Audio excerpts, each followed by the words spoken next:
Okay, so for this recorded video lecture, I will be discussing the 7 C's of communication. So this is the continuation of the topic under Unit 3, Principles and Ethics of Communication. So this 7 C's of communication is actually related to the uh, first or earlier topic which I have discussed about the principles of communication. So kumbaga parang sinamarize lang siya into 7 C's para mas madali siyang maintindihan. So I believe na napag-aralan niyo na 'to during your senior high school days, and I know that some of you remembers this 7 C's of communication, if not all, maybe few. Okay, so the first C of communication, of course, is clear o yung tinatawag natin na clarity. Siyempre, if you will be delivering a lecture, it is expected by your audience that you will do the job perfectly and excellently. And how do you do that? You have to, of course, explain your topic in a very clear manner. Okay? So, paano ba na natin masasabi na you have delivered a clear lecture? O how do you observe clarity when delivering a lecture? Of course, di ba katulad ng sinabi ko sa inyo kanina, dapat ay you use language which is familiar to your audience. Huwag gagamit ng mga technical jargons, at syempre gagamit ka ng mga examples na familiar yung sa audience mo. Okay? And always, ito pa ang isang i-add ko, always use keywords. Yung keywords kasi na yan, malaki yung tulong niyan 'pag nag-e-explain ka. If you won't be able to hit the keywords, ayan, to explain comprehensively your topic, medyo mahihirapan silang maintindihan. But that's one of the key. Okay? So, yun. So, that's for the first C, being clear or the clarity. Okay? So, for number 2, or the second C in the 7 C's of communication is correct. Siyempre, dapat lang that all the information that which you should be presenting is correct. Okay. So kayo, paano ba kayo gumagawa ng lecture presentation ninyo, 'di ba? Basa-basa na lang ba kayo naggo-Google at kinaka-copy paste niyo mula dun sa Google papunta dito sa slide ninyo? So, actually okay lang yun. Ang question lang kasi is saan mo kinuha yung information na yun. At saka hindi mo siya as is na ika-copy paste na ganyan. I-organize mo pa yung ideas and thoughts in a way na, of course, understandable to the audience. Organize para maging clear siya. O, balik tayo sa first C, which is being clear. So, pag sinabi natin correct, kailangan yung information na pinipresent mo, of course, is free of error. Galing siya sa isang reputable source. Okay? At hindi lang dun pumapasok yung correctness. Yung overall embodiment ng pagiging correct na yan as a whole package when presenting a certain topic. Oh, syempre correct.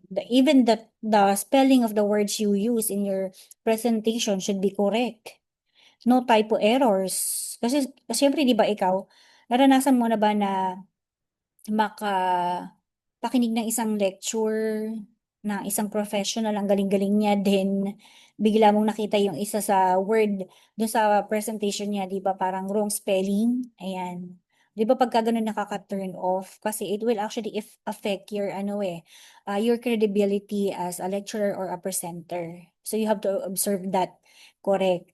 You use proper punctuation, spelling, of course, lalong-lalo na yung mga pinagkuhanan mo ng information or references mo or sources mo. Mhm. Okay? So, dapat factual yung information na ilalagay mo dyan at wala siyang maiispatan na error. Okay? Kasi yun nga yung magiging ano nun, epekto. Maapektuhan yung credibility mo. Siyempre, pagka naapektuhan na yung credibility mo, what will happen? Malulose na yung confidence ng mga audiences sa'yo at hindi ka na nila pakikinggan. Yan. Kasi kumbaga parang hindi mo pinaghandaan yung presentation mo, ganun kasi yun di ba? You are not prepared. Ayan, and of course, you have not invested enough time to really study your topic. So the next 7 C's of communication is being complete. So dito actually, this is a very challenging to actually accomplish. Lalong-lalo na sa explanation, lalong-lalo na sa mga topics na talagang technical. Paano mo magagawing kumpleto yung topic na ini-explain mo. Okay, di ba? So, yun. So, sabi dyan, when creating a message, it's important to give the recipient of all the information they need to follow. And they need to follow your line of reasoning and to reach the same conclusions you have. So, yun. Yun ang mahirap kasi pag nag explain ka, ayan, pag nag-explain ka kasi, para maintindihan nila yung isang bagay, you have to actually discuss that in details. Lalong-lalo na yung may mga how-tos, di ba? Lalong-lalo na yung may mga procedures involved. You cannot go to number 7 kung hindi mo naman dinaanan yung 5 and 6. I don't know kung nakukuha niyo yung idea na yon. But ganun yun. You should present the information in a complete manner. Okay? So, hindi lang yun. Isa pang point dito is don't leave your audience hanging. Okay? Kung halimbawa, mabidiscuss ka sa isang bagay, okay, you have discussed that. But ano ba yung implication nun, 'di ba? Ano ba yung implication ng diniscuss mo na 'yan? Paano namin mapapakinabangan? How are we going to apply that? So yun, do not leave your audience hanging. You explain that, but okay, after that, what? Okay, ang sabi diyan, call to action, okay? So yun. Sabi kasi dyan sa slide, in addition, you should make things as easy as possible for the recipient. For example, if you are issuing a call to action, provide explicit guidelines on that action. Okay? So ano ba yung mga dapat gawin for that particular call to action? Anong kailangan gawin ba nila ng mga audiences mo? Okay? Or maybe yun nga mag ano ka magpa-hold ka ng open forum if they want to ask some questions for clarification para maging, of course, maintindihan nilang mabuti, makumpleto yung knowledge na dapat nilang makuha sa'yo. Then, so be it. Yun. Basta yun, lagi yung tatandaan in terms of completeness or complete, don't keep the audience or don't leave the audience hanging. Kailangan, pagka tinapos niyo yung lecture nyo na yon, wala na silang maiisip pa na pwede pang itanong sa'yo. Kasi, in that case, pagka gano'n na kasi, pag wala na silang questions, although dalawa kasing bagay yan, diba? Either di nakikinig or may natutunan talaga. Ayan. Wala na silang maiisip na itatanong kasi nga, na-provide mo na lahat ng information. So, ganun yun. Okay? So, let's move to the next C in the 7 C's of communication. So, concrete. Ayan. So, paano ba pag sinabi natin concrete? Ayan. Ito ba yung mga pader natin sa bahay? Ayan, konkreto, concrete. Ayan. Siyempre, hindi ba? Pagka sinabi nating concrete, ito talaga yung parang solid evidence. Okay? Lalong-lalo na pag magbibigay ka ng mga examples. The examples that you should provide ay konkreto talaga. Okay? And kasama sa pagiging konkreto yung factual. Okay? So, sabi dyan, when shaping your communication, you must ensure that you are specific and that the logic and messages that you're using fit together, build on each other and support each other. So kaya nga dapat ay talagang well-researched yung mga examples sa ginagamit mo, konkretong-konkreto galing sa isang reputable sources. Okay? Kailangan meron kang data na magba-back up dun sa sinasabi mo. At yung data na yun na hindi lang basta-basta galing sa kung saan. It should come from reputable sources. Ano ba yung mga reputable sources natin? Yung mga books, di ba? Yung mga articles na published in refereed journals. Ayan. So, ganun siya. Hindi yung galing sa Wikipedia. Okay? So, dapat galing siya sa reputable sources. And number 5 ito, yung isa sa pinaka-importante when presenting an information. Kasi class, hindi naman kailangang napakahaba ng discussion. Ayan, ito kasi yung talagang skill na kailangan nating matutunan. We should explain things in a very concise manner.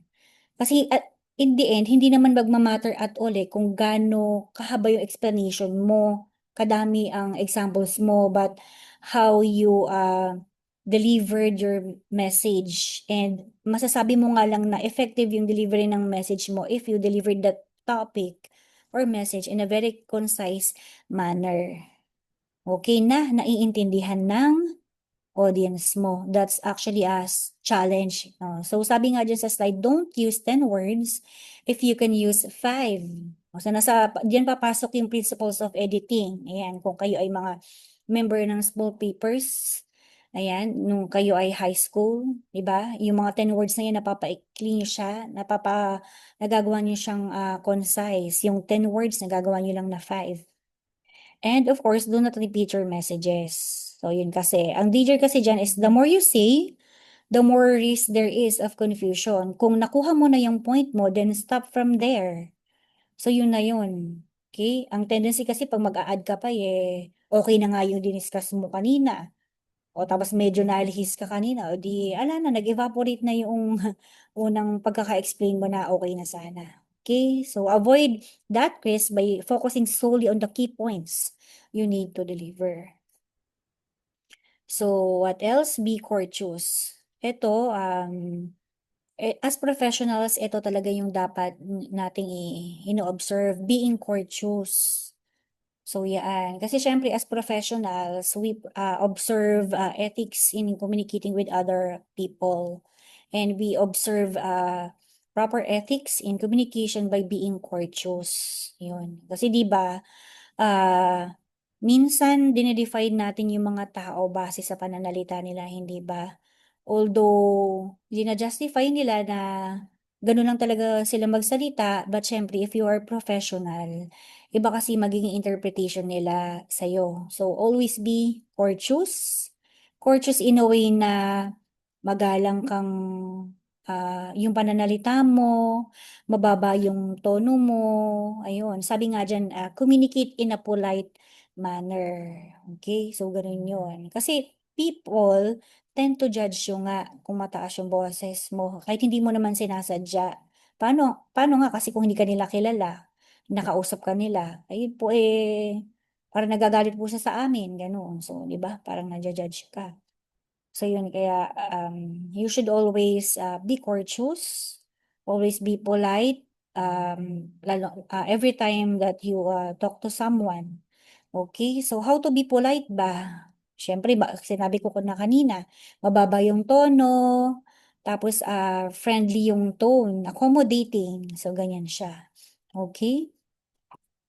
And the seventh in the 7 C's of communication, and the last is the coherence. Yung sinasabi ko sa inyo kanina. Coherence, ito na yung logical flow ng discussion nyo. Dito na papasok yung element ng tamang organization ng topics, at yung focus ng topics mo.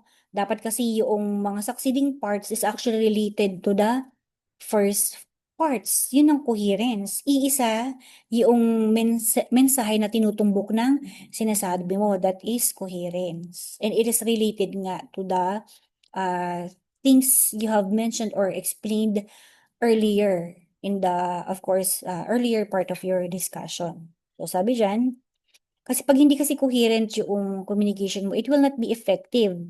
Ito yung sinabi ko kanina na dapat nakafocus ko lang kung ano yung dinidiscuss mo. Huwag ka na magbanggit ng iba kasi baka malito pa sila.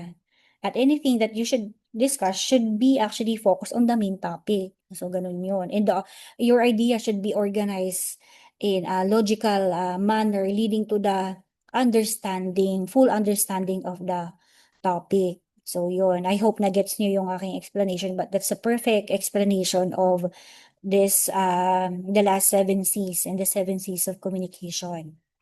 Coherent. Okay? So we are done with the 7 C's of communication, and we will be discussing next the ethics of communication. Okay, so let me end this presentation.